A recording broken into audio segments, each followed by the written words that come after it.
ഉച്ചവാർത്ത ആരംഭിക്കുന്നു. ആദ്യം പ്രധാന വാർത്തകൾ. ചുരം കയറും രാഹുൽ.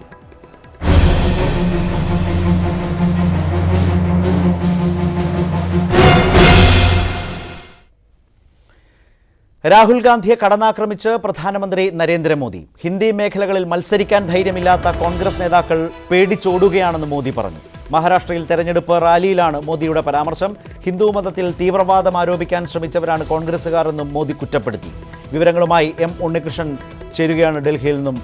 ഉണ്ണി, ഇത് വളരെ ശക്തമായി വയനാട്ടിലേക്കുള്ള രാഹുൽ ഗാന്ധിയുടെ സ്ഥാനാർത്ഥിത്വത്തിൽ വരവിൽ അതിശക്തമായ രാഷ്ട്രീയ വിമർശനമാണോ പ്രധാനമന്ത്രി ഉന്നയിച്ചിരിക്കുന്നത്? തീർച്ചയായും വലിയ ആരോപണമാണ് പ്രധാനമന്ത്രിയുടെ ഭാഗത്തു നിന്നും ഉണ്ടായിരിക്കുന്നത്. രാഹുൽ ഗാന്ധി വയനാട് മത്സരിക്കാൻ തീരുമാനിച്ചതിന് പിന്നാലെയാണ് ഈ ആരോപണം പ്രധാനമന്ത്രി ഉന്നയിച്ചിരിക്കുന്നത്. മഹാരാഷ്ട്രയിലെ വാദ്രയിലുള്ള തിരഞ്ഞെടുപ്പ് റാലിയിലാണ് പ്രധാനമന്ത്രിയുടെ ഈ ആരോപണം. കൃത്യമായി ധ്രുവീകരണം ലക്ഷ്യമിട്ടുള്ള ആരോപണം തന്നെയാണ് പ്രധാനമന്ത്രി ഉന്നയിച്ചിരിക്കുന്നത്.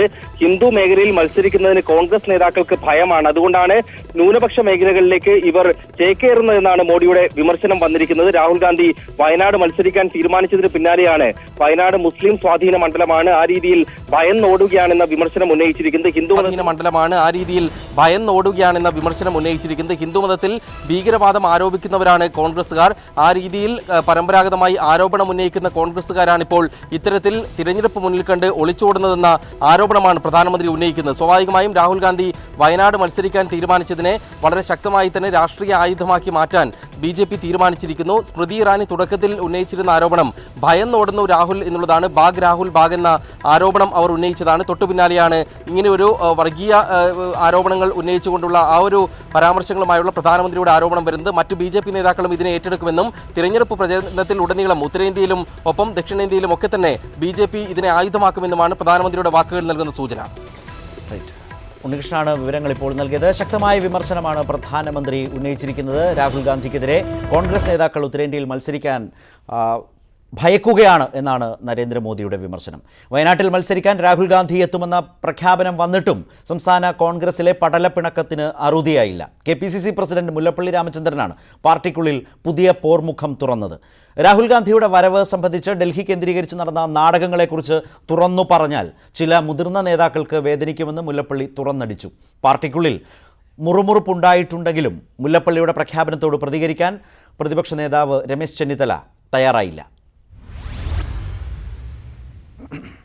രാഹുൽ ഗാന്ധിയുടെ വരവോടെ കോൺഗ്രസിലെ ഗ്രൂപ്പ് പോര് തൽക്കാലത്തേക്കെങ്കിലും അവസാനിക്കുമെന്ന് കരുതിയവരെ അമ്പരപ്പിച്ചാണ് KPCC പ്രസിഡന്റ് പുതിയ വിവാദത്തിന് തുടക്കമിട്ടിരിക്കുന്നത്. വടകരയിൽ K മുരളീധരന്റെ തെരഞ്ഞെടുപ്പ് പ്രചാരണത്തിനെത്തിയായിരുന്നു മുല്ലപ്പള്ളി രാമചന്ദ്രൻ. അതുകഴിഞ്ഞ് മാധ്യമങ്ങളുടെ മുന്നിലെത്തിയ പ്രസിഡന്റ് രാഹുലിന്റെ വരവ് തടയാൻ ഡൽഹി കേന്ദ്രീകരിച്ച് ചില നാടകങ്ങൾ നടക്കുന്നുണ്ടെന്ന് മുമ്പ് പറഞ്ഞതിനെക്കുറിച്ച് ചോദിച്ചപ്പോഴായിരുന്നു മുതിർന്ന കോൺഗ്രസ് നേതാവിനെതിരെയുള്ള കടുത്ത പ്രതികരണം.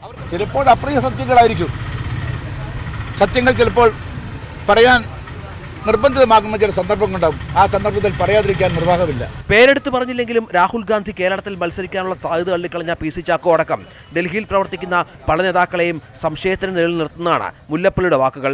രാഹുൽ എത്തുമെന്ന് പ്രഖ്യാപിച്ചതോടെ പാർട്ടിക്കുണ്ടായ ഉണർവിന് തിരിച്ചടിയാകുന്നതാണ് മുല്ലപ്പള്ളിയുടെ പ്രസ്താവന എന്ന അഭിപ്രായം പൊതുവിൽ ഉയർന്നിട്ടുണ്ടെങ്കിലും മറുപടി പറയാതെ ഒഴിഞ്ഞു മാറുകയാണ് മുതിർന്ന നേതാക്കൾ.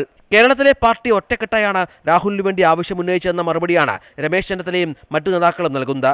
തെരഞ്ഞെടുപ്പ് മുഖത്തും തർക്കങ്ങൾ തുടരുന്ന കോൺഗ്രസിന്റെ പതിവിന് രാഹുൽ ഗാന്ധി വന്നിട്ടും മാറ്റമില്ല.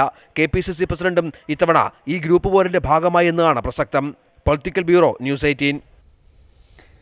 രാഹുൽ ഗാന്ധി വ്യാഴാഴ്ച വയനാട് ലോക്സഭാ മണ്ഡലത്തിൽ നാമനിർദ്ദേശ പത്രിക സമർപ്പിക്കും. ബുധനാഴ്ചയാണ് രാഹുൽ കോഴിക്കോട്ടെത്തുക. പ്രിയങ്കയും ഒപ്പം ഉണ്ടാകുമെന്നാണ് സൂചന. രണ്ടാം മണ്ഡലം കേരളത്തിൽ തെരഞ്ഞെടുത്ത രാഹുൽ ഗാന്ധിയുടെ ആദ്യ വരവ് ആഘോഷമാക്കാനുള്ള ഒരുക്കങ്ങളിലാണ് കോൺഗ്രസ്. നാളെ കോൺഗ്രസ് തിരഞ്ഞെടുപ്പ് പത്രിക പ്രകാശനത്തിന് ശേഷം ബുധനാഴ്ച രാഹുൽ കേരളത്തിലെത്തും. കോഴിക്കോടെത്തുന്ന രാഹുൽ വ്യാഴാഴ്ച വയനാട്ടിൽ നാമനിർദ്ദേശ പത്രിക സമർപ്പിക്കും. റോഡ് ഷോയ്ക്ക് ശേഷം പത്രിക സമർപ്പിക്കാനാണ് ആലോചന. മാവോയിസ്റ്റ് സാന്നിധ്യ മേഖലയായതിനാൽ സുരക്ഷ വിലയിരുത്തിയ ശേഷം റോഡ് ഷോയുടെ കാര്യത്തിൽ അന്തിമ തീരുമാനമെടുക്കും. അമേത്തിയിൽ എല്ലാ തിരഞ്ഞെടുപ്പിലും പത്രികാ സമർപ്പണത്തിന് രാഹുലിനെ അനുഗമിക്കുന്ന പ്രിയങ്ക ഗാന്ധി വയനാട് എത്തുമെന്നാണ് നേതാക്കളുടെ പ്രതീക്ഷ.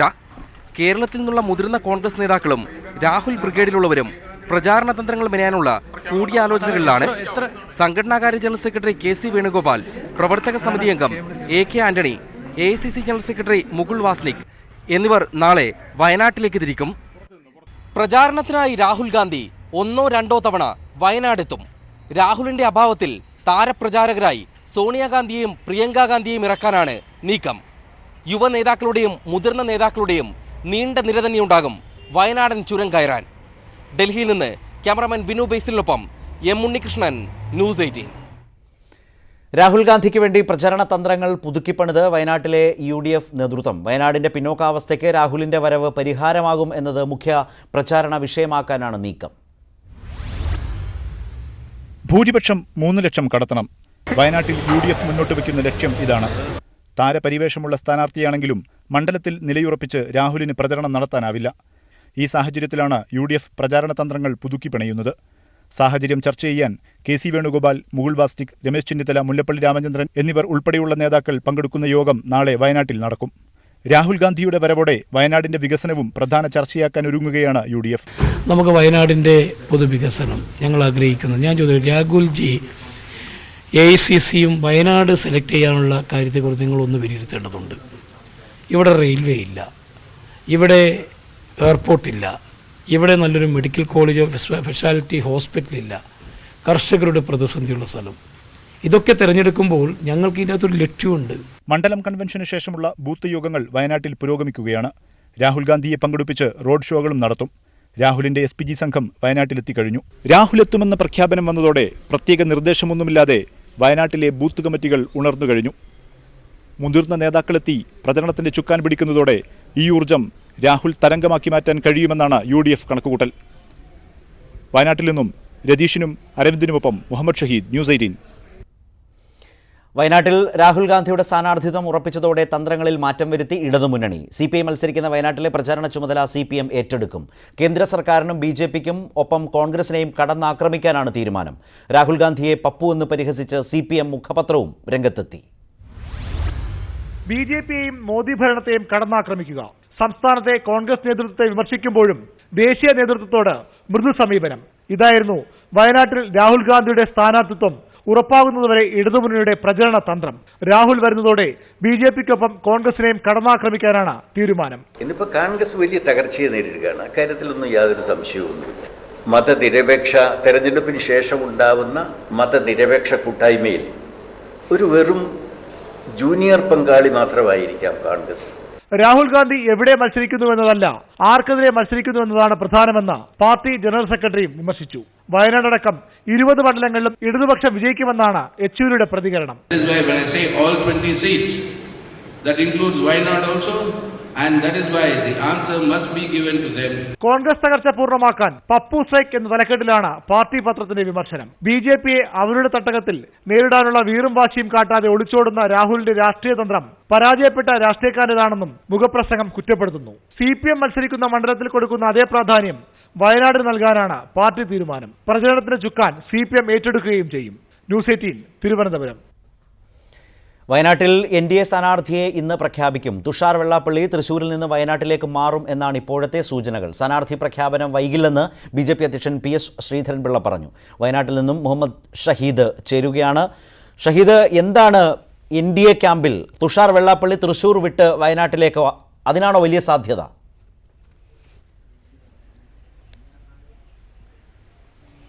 ശരത്ത്, ഏതായാലും രാഹുൽ വയനാട്ടിലെത്തുമെന്ന് ഉറപ്പായതോടെ പ്രഖ്യാപനം വന്നതോടുകൂടി കരുത്തനായ ഒരു സ്ഥാനാർത്ഥി വയനാട്ടിൽ വരണമെന്ന് പൊതു ആവശ്യം NDAക്കുള്ളിൽ ഉയർന്നിട്ടുണ്ട്.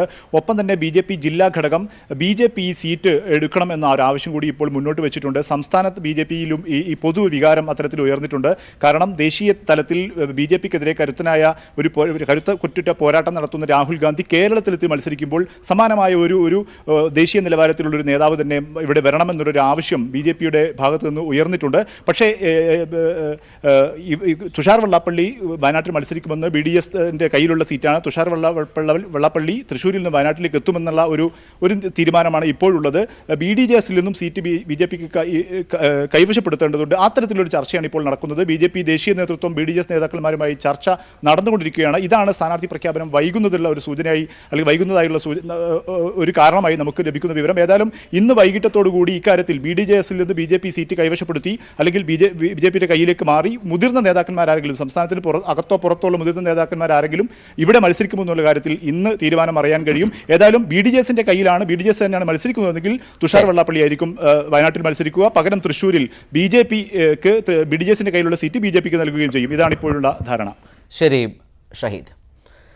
ലോക്സഭാ തെരഞ്ഞെടുപ്പിനുള്ള കേരളത്തിലെ സ്ഥാനാർത്ഥികളുടെ പത്രികാ സമർപ്പണം തുടരുകയാണ്. UDF സ്ഥാനാർത്ഥികളായ Shashi Tharoor, Benny Behanan, K Muraleedharan, Adoor Prakash, Hibi Eden, TN Prathapan, Ramya Haridas, NK Premachandran എന്നിവരാണ് ഇന്ന് പത്രിക സമർപ്പിച്ചത്. മാവേലിക്കരയിലെ LDF സ്ഥാനാർത്ഥി ചിറ്റയം ഗോപകുമാറാണ് ഇന്ന് പത്രിക നൽകിയ ഇടതുമുന്നണി സ്ഥാനാർത്ഥി.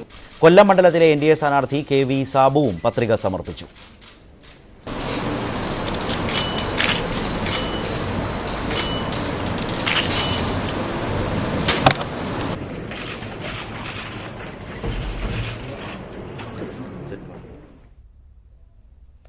വടകരയിലെ LDF സ്ഥാനാർത്ഥി P ജയരാജനെ കൊലയാളിയെന്ന് വിളിച്ചതിന് RMP നേതാവ് KK രമയ്ക്കെതിരെ കേസെടുക്കാൻ കോടതി നിർദ്ദേശം. Vadakara judicial first class magistrate കോടതിയാണ് രമയ്ക്കെതിരെ കേസെടുക്കാമെന്ന് ഉത്തരവിട്ടത്. കോടിയേരി ബാലകൃഷ്ണൻ നൽകിയ പരാതിയിലാണ് നടപടി. ജയരാജൻ കൊലയാളിയാണെന്ന് വിശേഷിപ്പിച്ച് വോട്ടർമാർക്കിടയിൽ തെറ്റിദ്ധാരണ പരത്തുകയും പൊതുജന മധ്യത്തിൽ സ്ഥാനാർത്ഥിയെ അപകീർത്തിപ്പെടുത്തുകയും ചെയ്തു എന്നായിരുന്നു പരാതി. UDFനൊപ്പം നിന്നതുകൊണ്ടാണ് KK രമയെ CPM വേട്ടയാടുന്നതെന്ന് K മുരളീധരൻ. ചന്ദ്രശേഖരനെ കൊന്നിട്ടും രമയെ മാനസികമായി തളർത്താൻ നോക്കുകയാണ്. രമയ്ക്ക് എല്ലാവിധ പിന്തുണയും നൽകുമെന്നും മുരളീധരൻ വടകരയിൽ പറഞ്ഞു. UDFനോടൊപ്പം നിന്നതുകൊണ്ട് മാത്രമാണ് രമയെ ഇപ്പോഴും അവർ ദ്രോഹിച്ചുകൊണ്ടിരിക്കുന്നത്. സ്വന്തം ഭർത്താവിനെ കൊന്നു, അതിനു പുറമെ അവരെയും മാനസികമായിട്ട് പീഡിപ്പിക്കാനുള്ള ശ്രമമാണ്. അതിനൊരിക്കലും UDF അംഗീകരിക്കില്ല. UDFന്റെ പൂർണ്ണ സംരക്ഷണം KK രമയ്ക്കുണ്ടാവും. മുൻ DGP ജേക്കബ് തോമസ് ചാലക്കുടിയിൽ 2020 സ്ഥാനാർത്ഥിയായി മത്സരിക്കില്ല. സർവീസിൽ നിന്ന് വിരമിക്കുന്നതിന് നൽകിയ അപേക്ഷയിൽ തീരുമാനമാകാത്ത സാഹചര്യത്തിലാണ് തീരുമാനം. മത്സരിക്കാൻ ജേക്കബ് തോമസ് തയ്യാറാണെങ്കിലും പ്രചരണത്തിന് സമയമില്ലാത്തതാണ് പിൻവലിയാൻ കാരണമെന്ന് 2020 ചീഫ് കോർഡിനേറ്റർ സാബു ജേക്കബ് പറഞ്ഞു. 2020 മത്സരിക്കുന്ന ഒരു കാര്യത്തിൽ അദ്ദേഹത്തിന് തയ്യാറാണോ എന്ന് ചോദിച്ചു. തീർച്ചയായിട്ടും മത്സരിക്കണമെങ്കിൽ രാജിവെക്കണം എന്നുള്ളത് അദ്ദേഹത്തിന് അറിയാം. അദ്ദേഹത്തിന് നിയമപരമായിട്ടുള്ള കാര്യങ്ങളൊക്കെ വ്യക്തമായിട്ട് അറിയാവുന്ന ഒരാളാണ്. അപ്പോൾ ഇതുകൊണ്ട് വെച്ച് ഇതിനകത്ത് മത്സരിക്കണം എന്നുള്ളൊരു തീരുമാനം ഞങ്ങളുടെ അല്ല. അദ്ദേഹമാണ് ഞാൻ രാജിവെച്ച് മത്സരിക്കാൻ തയ്യാറാണ് എന്നുള്ള തീരുമാനമെടുത്തത്. അത് അദ്ദേഹം. തൊടുപുഴയിൽ അമ്മയുടെ സുഹൃത്തിന്റെ ക്രൂരപീഡനത്തിന് ഇരയായി ആശുപത്രിയിൽ കഴിയുന്ന 7 വയസ്സുകാരന്റെ ആരോഗ്യനില ഗുരുതരമായി തുടരുന്നു. മുഖ്യമന്ത്രി പിണറായി വിജയൻ ആശുപത്രിയിൽ കുട്ടിയെ സന്ദർശിച്ചു. പ്രതി അരുൺ ആനന്ദിനെ വിട്ടുകിട്ടണമെന്നാവശ്യപ്പെട്ട് പോലീസ് കസ്റ്റഡി അപേക്ഷ നൽകി. കോട്ടയം മെഡിക്കൽ കോളേജിലെ വിദഗ്ധ ഡോക്ടർമാരുടെ നിർദ്ദേശങ്ങൾ കൂടി പരിഗണിച്ചുള്ള ചികിത്സ തുടരുകയാണ്. എന്നാൽ മരുന്നുകളോട് കുട്ടി പ്രതികരിക്കുന്നില്ല. തലയോട്ടിയിൽ ഉണ്ടായ മുറിവാണ് ഗുരുതരാവസ്ഥയ്ക്ക് കാരണം. ശരീരത്തിലും നിരവധി മുറിവുകളുണ്ട്. ചികിത്സ സംബന്ധിച്ച റിപ്പോർട്ടുകൾ ആശുപത്രി അധികൃതർ സർക്കാരിന് നൽകുന്നുണ്ട്. മുഖ്യമന്ത്രി പിണറായി വിജയൻ കുട്ടിയെ സന്ദർശിച്ചു. മെഡിക്കൽ ബോർഡ് ഇത്തരത്തിൽ തുടരട്ടെ എന്ന് പറഞ്ഞതുകൊണ്ട് തുടരുന്ന നിലയാണ് എടുത്തിട്ടുള്ളത്. കുട്ടിക്ക് സ്വന്തമായി ശ്വാസോച്ഛ്വാസം നടത്താൻ പോലും കഴിയാത്ത അവസ്ഥയാണ്. വെന്റിലേറ്ററിന്റെ സഹായത്തോടെയാണ് ഇപ്പോൾ ഉള്ള കാര്യങ്ങൾ നീങ്ങുന്നത്. കുട്ടിയെ മർദ്ദിച്ച അരുണാനന്ദിനെ വിട്ടുകിട്ടാൻ പോലീസ് കസ്റ്റഡി അപേക്ഷ നൽകി. ഇയാൾക്കെതിരെ പോക്സോ കുറ്റം കൂടി ചുമത്തി. കുട്ടിയുടെ അമ്മയെയും പോലീസ് ചോദ്യം ചെയ്യും. മർദ്ദനത്തിൽ പരിക്കേറ്റ 4 വയസ്സ് പ്രായമുള്ള ഇളയകുട്ടി അമ്മൂമ്മയോടൊപ്പം ആശുപത്രിയിലാണുള്ളത്. ന്യൂസ് 18 കൊച്ചി. കുട്ടികൾക്കെതിരെ സൈബർ മേഖലയിൽ നടക്കുന്ന ലൈംഗിക ചൂഷണം തടയാൻ ഓപ്പറേഷൻ പി ഹണ്ടുമായി പോലീസ്. സംസ്ഥാന വ്യാപകമായി നടന്ന റെയ്ഡിൽ 12 പേരെ അറസ്റ്റ് ചെയ്തു. കുട്ടികൾക്കെതിരായ ലൈംഗിക ചൂഷണ പരാതികൾ വ്യാപകമായ സാഹചര്യത്തിലാണ് ഓപ്പറേഷൻ പി ഹണ്ടുമായി കേരള പോലീസ് രംഗത്തെത്തുന്നത്. പോലീസ് സൂപ്രണ്ടുമാരുടെ നേതൃത്വത്തിൽ ജില്ലാടിസ്ഥാനത്തിൽ 84 കേന്ദ്രങ്ങളിലാണ് റെയ്ഡ് നടത്തിയത്. കുട്ടികളുടെ നഗ്നചിത്രങ്ങൾ പ്രചരിപ്പിച്ച 12 പേരെയാണ് അറസ്റ്റ് ചെയ്തത്. ഇവരുടെ പക്കൽ നിന്നും മൊബൈൽ ഫോണുകളും ലാപ്ടോപ്പുകളും പിടിച്ചെടുത്തു. നിരവധി കുട്ടികളുടെ നഗ്നചിത്രങ്ങളും പിടിച്ചെടുത്തിട്ടുണ്ട്. പിടിച്ചെടുത്തതിൽ മലയാളികളായ കുട്ടികളുടെ ചിത്രങ്ങളും ഉണ്ടെന്നാണ് വിവരം. സൈബർ ലോകത്ത് കുട്ടികളെ ചൂഷണം ചെയ്യുന്നത് നിരീക്ഷിക്കുന്നതിനായി ജനുവരിയിൽ പ്രത്യേക സംഘത്തെ നിയോഗിച്ചിരുന്നു. ന്യൂസ് 18 തിരുവനന്തപുരം. റഡാറുകൾ കണ്ടെത്താൻ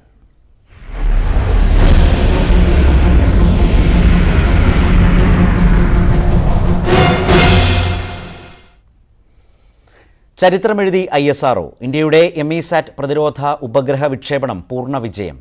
ഒറ്റ PSLV റോക്കറ്റിൽ 28 ഉപഗ്രഹങ്ങളും 3 പേടകങ്ങളും വിജയകരമായി 3 വ്യത്യസ്ത ഭ്രമണപഥങ്ങളിൽ എത്തി. ദൗത്യത്തിന് പിന്നിൽ പ്രവർത്തിച്ച ശാസ്ത്ര സംഘത്തെ പ്രധാനമന്ത്രി അഭിനന്ദിച്ചു. ആന്ധ്രാപ്രദേശിലെ ശ്രീഹരിക്കോട്ടയിൽ സതീഷ് ധവാൻ സ്പേസ് സെന്ററിന്റെ രണ്ടാം വിക്ഷേപണത്തറയിൽ നിന്ന് PSLV C-45 കുതിച്ചുയർന്നു. ഇന്ത്യയുടെ പ്രതിരോധ ഗവേഷണ വികസന കേന്ദ്രം നിർമ്മിച്ച എമിസാറ്റ് എന്ന രഹസ്യാന്വേഷണ ഉപഗ്രഹമായിരുന്നു ദൗത്യത്തിലെ മുഖ്യ പേടകം. इसके बाद में ये चारों स्टेप ऑन प्रयुक्त हैं और ये विहंगम दृश्य इस समय जो रॉकेट है इन चारों स्टेप ऑन और मुख्य रॉकेट को लेकर आकाश की ओर अग्रसर हो रहा है. अपने ശത്രുവിന്റെ റഡാറുകളെ കണ്ടെത്താൻ കഴിവുള്ള എമിസാറ്റിനൊപ്പം മറ്റു രാജ്യങ്ങളുടെ 28 നാനോ ഉപഗ്രഹങ്ങളും വിക്ഷേപിച്ചു. 24 എണ്ണം അമേരിക്കയുടേത്. സ്വിറ്റ്സർലൻഡ്, ലിത്വാനിയ, സ്പെയിൻ രാജ്യങ്ങളുടെ ഉപഗ്രഹങ്ങളും ദൗത്യത്തിലുണ്ടായിരുന്നു. അന്തരീക്ഷ പഠനത്തിനും സന്ദേശ കൈമാറ്റത്തിനും സഹായിക്കുന്ന ഇന്ത്യയുടെ 3 പേടകങ്ങളും ഈ ദൗത്യത്തിലുണ്ട്. വിക്ഷേപിച്ച് 3 മണിക്കൂറിനുള്ളിൽ എല്ലാ ഉപഗ്രഹങ്ങളും പേടകങ്ങളും ഉദ്ദേശിച്ച 3 ഭ്രമണപഥങ്ങളിൽ കൃത്യമായി എത്തി. ദൗത്യം പൂർണ്ണ വിജയമെന്ന് ISRO chairman K. Sivan. PSLV C-45 has successfully injected ISRO's made EMI-SAT in 748 kilometer orbit. രാജ്യം കൈവരിച്ചത് മഹത്തായ നേട്ടമെന്ന് പ്രധാനമന്ത്രി നരേന്ദ്രമോദി. News desk, news 18. ചൂടിൽ ഉരുകി കേരളം.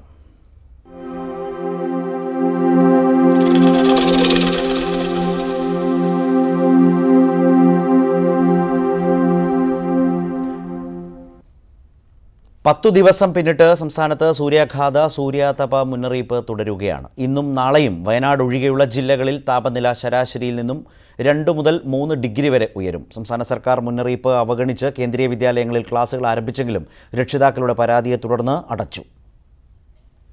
വയനാട് ഒഴികെയുള്ള എല്ലാ ജില്ലകളിലും ഉയർന്ന താപനില ശരാശരിയിൽ നിന്നും 2 മുതൽ 3 ഡിഗ്രി സെൽഷ്യസ് വരെ ഇന്ന് കൂടുമെന്നാണ് മുന്നറിയിപ്പ്. നാളെയും സമാന സാഹചര്യം തന്നെയാകും. തുടർന്നുള്ള ദിവസങ്ങളിലും ചൂട് ശരാശരിയിൽ നിന്ന് ഉയർന്നു നിൽക്കും. ഇന്നും നാളെയും 6 ജില്ലകളിൽ വേനൽ മഴ ലഭിച്ചേക്കും. ബുധനാഴ്ച തെക്കൻ ജില്ലകളിൽ ഒറ്റപ്പെട്ട ശക്തി കുറഞ്ഞ മഴ ലഭിക്കാൻ സാധ്യതയുള്ളതിനാൽ ഗ്രീൻ അലർട്ട് പ്രഖ്യാപിച്ചു. സംസ്ഥാനത്ത് സൂര്യതാപ മുന്നറിയിപ്പ് ഇന്നും നാളെയും തുടരും. സ്കൂൾ കോളേജ് വിദ്യാർത്ഥികളുടെ അവധിക്കാല ക്ലാസുകൾ ഒഴിവാക്കണമെന്ന നിർദ്ദേശമുണ്ടായിരുന്നെങ്കിലും തിരുവനന്തപുരത്തെ കേന്ദ്രീയ വിദ്യാലയങ്ങളിൽ ഇന്ന് രാവിലെ ക്ലാസുകൾ തുടങ്ങി. പക്ഷേ രക്ഷിതാക്കൾ പരാതിയുമായി എത്തിയതോടെ മെയ് 31 വരെ സ്കൂളുകൾ അടച്ചിടാൻ തീരുമാനിച്ചു. ഈ കൊടും ചൂടത്ത് ഈ കുട്ടികൾക്ക് വേണ്ടി ഇങ്ങനെ ഒരു ക്ലാസ് നടത്തുന്നത് വളരെ കഷ്ടമാണ്. അത് കുട്ടികളുടെ കാണി അതിക്രൂരതയാണ്. സമ്മർ ഭയങ്കര ചൂടല്ലേ, സ്റ്റേറ്റ് സ്കൂൾസ് എല്ലാം അടച്ചു. അപ്പം പിന്നെ ഇവർ എനിക്കൊന്ന് 10th വരെ വെച്ചിരുന്നതാണ്. പിന്നെ അത് അവർ 31st വരെ, ഇനി 31st ഉള്ളൂ സ്കൂള്. അത്രയും ആശ്വാസം, ഭയങ്കര ചൂടല്ലേ. കേന്ദ്രീയ വിദ്യാലയങ്ങളിൽ ഏപ്രിൽ 10 വരെ ക്ലാസ് നടത്താനായിരുന്നു ആദ്യ തീരുമാനം. ന്യൂസ് 18 തിരുവനന്തപുരം. ഇടുക്കി മൂന്നാർ ആനമുടി ദേശീയ ഉദ്യാനത്തിന് സമീപമുണ്ടായ കാട്ടുതീയിൽ കനത്ത നാശം. 50 ഹെക്ടറോളം വനം കത്തിനശിച്ചു. വന്യജീവി നാശത്തെക്കുറിച്ച് കൃത്യമായ വിവരം ലഭ്യമല്ല. വനംവകുപ്പ് അന്വേഷണം ആരംഭിച്ചു.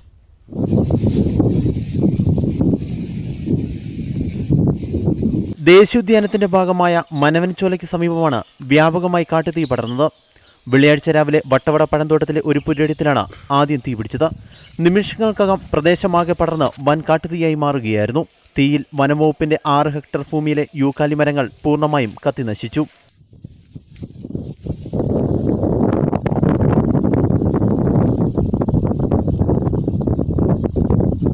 അഗ്നിശമന സേനയ്ക്കുൾപ്പെടെ എത്തിച്ചേരാൻ കഴിയാത്ത മേഖലയായതിനാൽ തീ പൂർണ്ണമായി നിയന്ത്രണ വിധേയമാകാൻ കഴിഞ്ഞിട്ടില്ല. ഫയർ ബ്രേക്ക് ഉൾപ്പെടെ ഒരുക്കി കാട്ടുതീ ദേശീയോദ്യാനത്തിലേക്ക് പടരുന്നത് തടയാനാണ് വനം വകുപ്പിന്റെ ശ്രമം. നാട്ടുകാരുടെ സഹായവും വനം വകുപ്പ് തേടിയിട്ടുണ്ട്. അത് സ്വകാര്യ വ്യക്തിയുടെയുണ്ട്, ഫോറസ്റ്റ് ഡിപ്പാർട്ട്മെന്റിന്റെ ഉണ്ട്. അപ്പൊ നിരോധിക്കപ്പെട്ട ക്രാൻഡിസ് തോട്ടങ്ങളാണ് ഇപ്പോൾ പിടിച്ചുകൊണ്ടിരിക്കുന്നത്. ഉൾവനത്തിലേക്ക് തീ പടർന്നു പിടിക്കാനുള്ള സാധ്യതയുള്ളതിനാൽ വനം വകുപ്പ് ജാഗ്രതയിലാണ്. ന്യൂസ് 18 ഇടുക്കി. കശ്മീരിലെ പുൽവാമയിൽ 4 ലഷ്കർ ഭീകരരെ സൈന്യം വധിച്ചു. ഭീകരർ ഒളിച്ചിരിക്കുന്നതായി രഹസ്യവിവരം ലഭിച്ചതിന്റെ അടിസ്ഥാനത്തിൽ സൈന്യം തെരച്ചിൽ നടത്തുകയായിരുന്നു. മണിക്കൂറുകൾ നീണ്ട വെടിവെപ്പിനൊടുവിലാണ് ഭീകരരെ വധിച്ചത്. 3 സൈനികർക്കും പരിക്കുണ്ട്. അതിനിടെ നിയന്ത്രണ രേഖയിൽ പാക് സൈന്യം വീണ്ടും വെടിനിർത്തൽ കരാർ ലംഘിച്ചു. ഇന്ത്യൻ സൈനിക പോസ്റ്റുകൾക്ക് നേരെ വെടിയുതിർത്ത പാകിസ്ഥാന് തിരിച്ചടി നൽകിയതായി സൈനിക വക്താവ് അറിയിച്ചു. രാജ്യസ്നേഹം തെരഞ്ഞെടുപ്പ് വിഷയമാക്കുന്നതിൽ തെറ്റില്ലെന്നും രാജ്യസുരക്ഷ മാത്രമാണ് NDA സർക്കാരിന്റെ ലക്ഷ്യമെന്നും BJP ദേശീയ അധ്യക്ഷൻ അമിത് ഷാ. ലോക്സഭാ തെരഞ്ഞെടുപ്പുമായി ബന്ധപ്പെട്ട് CNN ന്യൂസ് 18 സംഘടിപ്പിച്ച രാജ്നീതി ഉച്ചകോടിയിൽ സംസാരിക്കുകയായിരുന്നു അദ്ദേഹം. രാജ്യം കൈവരിച്ച നേട്ടം ജനങ്ങളെ അറിയിക്കുക മാത്രമാണ് മിഷൻ ശക്തി പ്രഖ്യാപനത്തിലൂടെ പ്രധാനമന്ത്രി ചെയ്തതെന്നും അമിത് ഷാ വിശദീകരിച്ചു. തെരഞ്ഞെടുപ്പ് നേട്ടത്തിനായല്ല നരേന്ദ്രമോദി മിഷൻ ശക്തി പ്രഖ്യാപനം നടത്തിയത്. രാജ്യം കൈവരിച്ച നേട്ടം ജനങ്ങളെ അറിയിക്കാനായിരുന്നു അഭിസംബോധന. प्रधानमंत्री के प्रेस करने का सवाल है, प्रधानमंत्री की घोषणा करने का सवाल है. हालांकि वो प्रेस नहीं थी, राष्ट्र को उन्होंने इन्फॉर्मेशन. ബാലാക്കോട്ട് ആക്രമണത്തിന് തെളിവ് ചോദിക്കുന്ന പ്രതിപക്ഷത്തിന്റെ നിലപാട് സൈനികരെ അപമാനിക്കുന്ന തുല്യമാണെന്നും അമിത്ഷാ പറഞ്ഞു. इस देश में अभी ऐसे दिन नहीं आए हैं कि जब सेना और एयरफोर्स के जवानों पर भी अविश्वास किया जाए. देश की जनता को पूरा विश्वास है. ഇന്ത്യ പാകിസ്ഥാനിൽ നടത്തിയ സൈനിക ആക്രമണത്തിൽ കൊല്ലപ്പെട്ട ഭീകരരുടെ എണ്ണം താൻ പറഞ്ഞത് മാധ്യമ വാർത്തകൾ കണ്ടാണ്. देखिए, बहुत सारे मीडिया रिपोर्ट्स थे, मीडिया रिपोर्ट्स के आधार पर कहा, और मैं इसके लिए न्यूयॉर्क टाइम्स या वॉशिंगटन पोस्ट नहीं देखा, हिंदुस्तान के मीडिया के आंकड़ों पर ही किया है. मैंने विदेशी मीडिया के आधार पर नहीं कहा. ബിജെപിയിൽ രണ്ടാമനില്ല, ഒന്നാമനായി ഒരാളേ ഉള്ളൂ, അത് നരേന്ദ്രമോദിയാണ്. പാർട്ടി ഏൽപ്പിക്കുന്ന കാലത്തോളം ബിജെപി നയിക്കുന്നതിൽ സന്തോഷമേ ഉള്ളൂ എന്നും അമിത്ഷാ പറഞ്ഞു. News desk, news 18. ഇനി കൂടുതൽ തെരഞ്ഞെടുപ്പ് വാർത്തകൾ.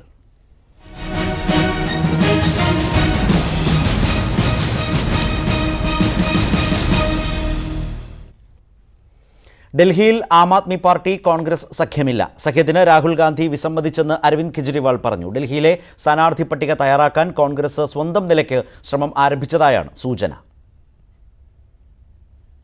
രാജ്യതലസ്ഥാനത്ത് ബി.ജെ.പിയെ ഒറ്റക്കെട്ടായി നേരിടാനുള്ള ആം ആദ്മി പാർട്ടിയുടെയും കോൺഗ്രസിന്റെയും ശ്രമം പാളുകയായിരുന്നു. എ.എ.പിയുമായി സഖ്യത്തിനില്ലെന്ന് കോൺഗ്രസ് അധ്യക്ഷൻ രാഹുൽ ഗാന്ധി സ്ഥിരീകരിച്ചതായി അരവിന്ദ് കെജ്രിവാൾ പറഞ്ഞു. രാഹുൽ ഗാന്ധിയെ നേരിട്ട് കണ്ട് ചർച്ച നടത്തിയിരുന്നു. സഖ്യത്തിനില്ലെന്ന നിലപാടായിരുന്നു രാഹുലിന്. 5 സീറ്റിൽ എ.എ.പി, 2 സീറ്റിൽ കോൺഗ്രസ് എന്ന എ.എ.പി നിർദ്ദേശമാണ് കോൺഗ്രസ് തള്ളിയത്. അതേസമയം ഡൽഹിയുടെ ചുമതലയുള്ള പി.സി. ചാക്കോ, കെ.സി. വേണുഗോപാൽ തുടങ്ങിയവർ കോൺഗ്രസ് സ്ഥാനാർത്ഥി പട്ടിക തയ്യാറാക്കാൻ ശ്രമം ആരംഭിച്ചതായും സൂചനയുണ്ട്. മുൻ മുഖ്യമന്ത്രിയും പി.സി.സി അധ്യക്ഷയുമായ ഷീല ദീക്ഷിത് അടക്കമുള്ള നേതാക്കളുടെ വിയോജിപ്പ് രാഹുൽ ശരിവെച്ചതായാണ് സൂചന. ആം ആദ്മിയുമായുള്ള സഖ്യം ദീർഘകാലാടിസ്ഥാനത്തിൽ പാർട്ടിക്ക് തിരിച്ചടിയുണ്ടാക്കുമെന്നാണ് ഷീല ദീക്ഷിത്തിന്റെ നിലപാട്. കഴിഞ്ഞ ലോക്സഭാ തെരഞ്ഞെടുപ്പിൽ 7 സീറ്റുകളിലും ബി.ജെ.പി വിജയിച്ചിരുന്നു. മെയ് 12-നാണ് ഡൽഹിയിൽ വോട്ടെടുപ്പ്. കെ.പി. അഭിലാഷ്, ന്യൂസ് 18, ഡൽഹി. കാർഷിക വായ്പകൾക്ക് മൊറട്ടോറിയം ഏർപ്പെടുത്തുന്ന തീരുമാനത്തിന് അനുമതി തേടി സംസ്ഥാന സർക്കാർ നൽകിയ അപേക്ഷയിൽ അനുകൂല ശുപാർശ നൽകിയെന്ന് ടിക്കാറാം മീണ. മാനുഷിക പരിഗണന കണക്കിലെടുത്താണ് ശുപാർശ നൽകിയതെന്ന് മുഖ്യ തെരഞ്ഞെടുപ്പ് ഓഫീസർ അറിയിച്ചു. ലോക്സഭാ തെരഞ്ഞെടുപ്പിനിടെ ലാവ്ലിൻ കേസിൽ സുപ്രീം കോടതിയിൽ അന്തിമ വാദം നടക്കില്ല. കേസ് വേനൽ അവധിക്ക് ശേഷം ജൂലൈയിൽ കേൾക്കാൻ കോടതി തീരുമാനിച്ചു. അന്തിമ വാദത്തിന് തയ്യാറാണെന്ന് CBI അറിയിച്ചെങ്കിലും സത്യവാങ്മൂലം സമർപ്പിക്കാൻ 3 ആഴ്ച വേണമെന്ന കേസിലെ പ്രതി മോഹനചന്ദ്രന്റെ ആവശ്യത്തെ തുടർന്നാണ് മാറ്റിയത്. പിണറായി വിജയൻ അടക്കമുള്ളവരെ പ്രതിപട്ടികയിൽ നിന്ന് ഒഴിവാക്കിയതിനെതിരെ CBIയും വിചാരണ നേരിടണമെന്ന ഉത്തരവിനെതിരെ മുൻ ഉദ്യോഗസ്ഥരും നൽകിയ അപ്പീലുകളിലാണ് കോടതിയുടെ പരിഗണനയിലുള്ളത്. കരമന കൊലപാതകത്തിലെ മുഖ്യപ്രതി വിഷ്ണുരാജിന്റെ വീട്ടിൽ നിന്ന് പ്രായപൂർത്തിയാകാത്ത പെൺകുട്ടിയെ മോചിപ്പിച്ചു. ചൈൽഡ് ലൈൻ പ്രവർത്തകരാണ് 16 വയസ്സുകാരിയെ മോചിപ്പിച്ചത്. പെൺകുട്ടിയെ ചൈൽഡ് വെൽഫെയർ കമ്മിറ്റി മുമ്പാകെ ഹാജരാക്കി. പെൺകുട്ടിയുടെ മൊഴി രേഖപ്പെടുത്തിയ ശേഷം അഭയകേന്ദ്രത്തിലേക്ക് മാറ്റിയേക്കും. കരമനയിൽ യുവാവിനെ തട്ടിക്കൊണ്ടുപോയി കൊന്ന കേസിൽ 1-ാം പ്രതിയാണ് വിഷ്ണുരാജ്. പെൺകുട്ടിയെ തട്ടിക്കൊണ്ടുവന്ന് വിഷ്ണുരാജ് വീട്ടിൽ താമസിപ്പിച്ചിരിക്കുന്നു എന്ന വിവരത്തിന്റെ അടിസ്ഥാനത്തിലാണ് ചൈൽഡ് ലൈൻ പ്രവർത്തകർ പരിശോധന നടത്തിയത്. മറ്റു വാർത്തകൾ ചുരുക്കത്തിൽ. രേഖകളില്ലാത്ത പണവുമായി പിടിയിലായ ജലന്ധർ രൂപത വൈദികൻ ആന്റണി മാടശ്ശേരിയുടെ ആരോപണങ്ങൾ നിഷേധിച്ച് പഞ്ചാബ് പോലീസ്. ദേശീയപാതയിലെ വാഹന പരിശോധനയിലാണ് പണം പിടിച്ചെടുത്തതെന്നും മറിച്ചുള്ള പ്രചാരണങ്ങൾ അന്വേഷണം വഴി തിരിച്ചുവിടാനാണെന്നും പഞ്ചാബ് പോലീസ്.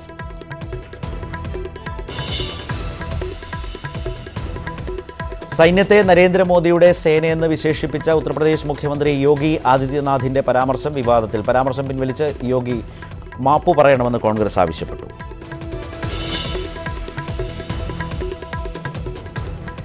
%50 VVPAT രസീതുകൾ എണ്ണണമെന്ന 21 പ്രതിപക്ഷ പാർട്ടികളുടെ ഹർജിയിൽ ഏപ്രിൽ 8-ന് സുപ്രീം കോടതി വാദം കേൾക്കും. 50% എണ്ണാനാകില്ലെന്ന തെരഞ്ഞെടുപ്പ് കമ്മീഷൻ സത്യവാങ്മൂലത്തിന് മറുപടി നൽകാൻ ഹർജിക്കാർക്ക് കോടതി നിർദ്ദേശം നൽകി.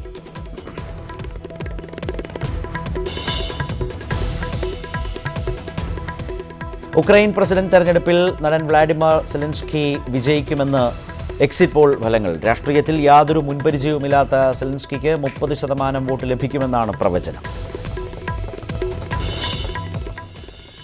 ഉച്ചവാർത്ത പൂർണ്ണമാവുകയാണ്.